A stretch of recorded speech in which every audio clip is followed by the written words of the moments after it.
The public has seen one version of this story. It is the version that unfolds in carefully worded statements, composed television appearances, and the calm professionalism expected from a veteran broadcaster.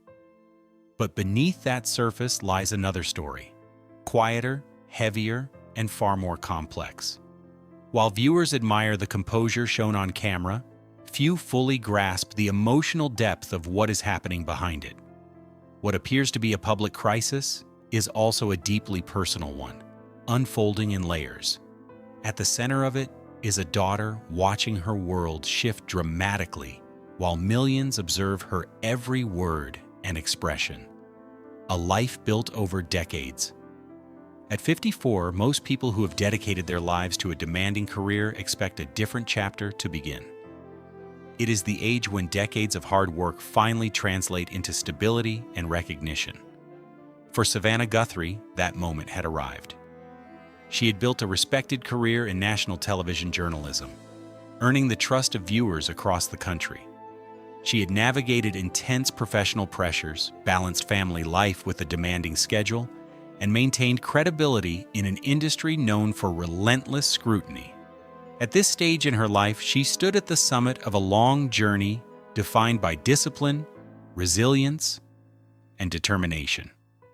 The day everything changed. Then, February 1st, 2026 arrived and reshaped everything. On that Sunday morning, authorities confirmed that Nancy Guthrie, Savannah's 84-year-old mother, had disappeared from her home in Tucson, Arizona. Investigators stated that she had been taken against her will, transforming a private family emergency into a national story overnight. Suddenly, the language surrounding the situation changed. Words like kidnapping, investigation, and ransom began appearing beside the name of a woman, known publicly only as the mother of a familiar television figure.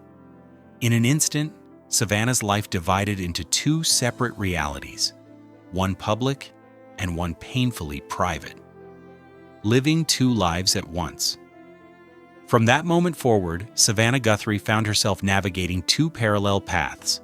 The public path required composure, careful language, and emotional restraint. As a prominent journalist, she understood how every word spoken publicly could influence an ongoing investigation or shape public perception. The private path was very different. Behind the cameras, she was simply a daughter confronting fear and uncertainty about the safety of someone she loved deeply. Balancing those two realities demanded extraordinary emotional control. The woman viewers saw speaking calmly on television was simultaneously living through the most frightening chapter of her personal life.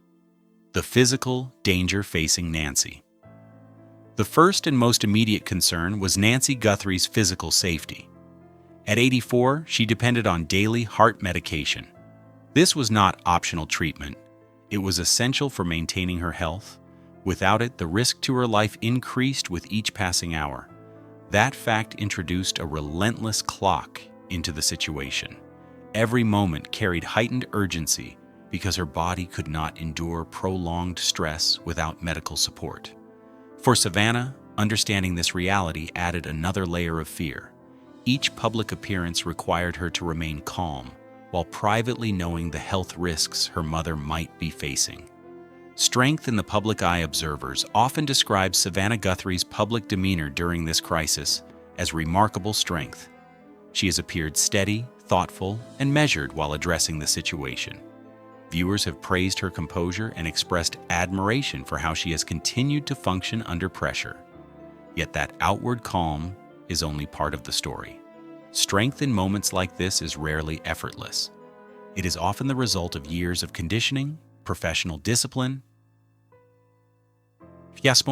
and emotional training. Savannah's ability to maintain control in such a difficult moment reflects not only personal resilience, but also a lifetime of preparation for high-pressure situations. Lessons learned in childhood. Long before her career in journalism, Savannah's life was shaped by the values instilled by her mother. After the loss of Savannah's father, Nancy raised her children with a clear philosophy about resilience. She believed strongly that the world demanded strength and perseverance. According to that philosophy, challenges were to be met with determination rather than surrender. Feelings of fear or uncertainty were acknowledged but not allowed to dictate action. Over time, those lessons became deeply embedded in Savannah's identity. They were not simply instructions anymore. They became part of how she naturally responded to pressure. The quiet emotional cost. While that philosophy built resilience, it also carried an emotional cost. When someone grows up believing that strength must always come first, vulnerability can feel difficult to express. Many people who achieve great success still carry private questions about whether their efforts truly meet expectations.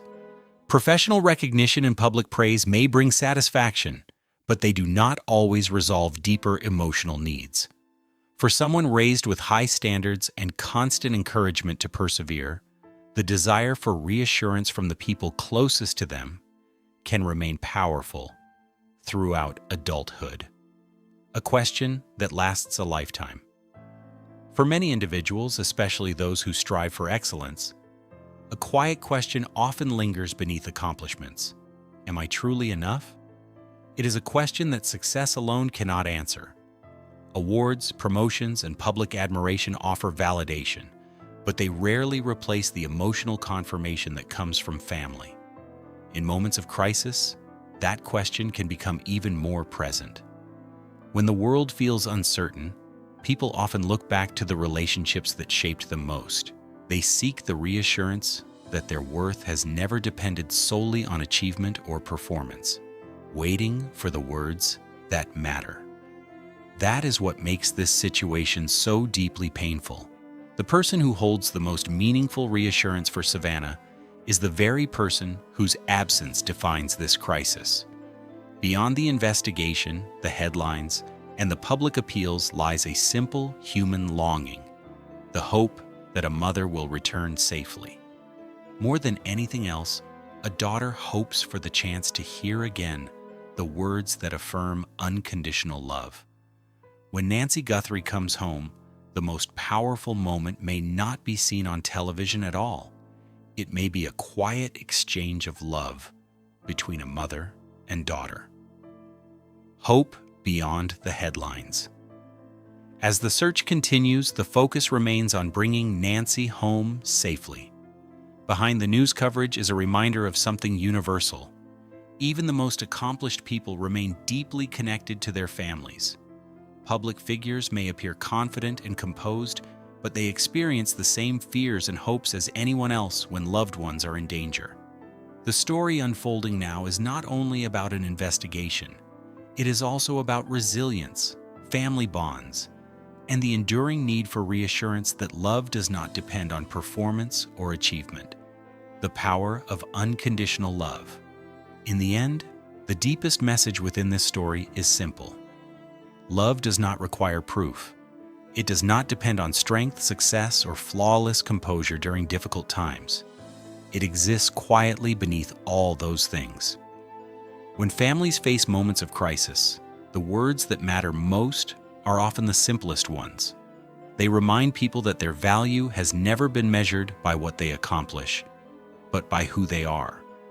And in the hope of Nancy's safe return, those words carry a meaning far greater than any headline ever could.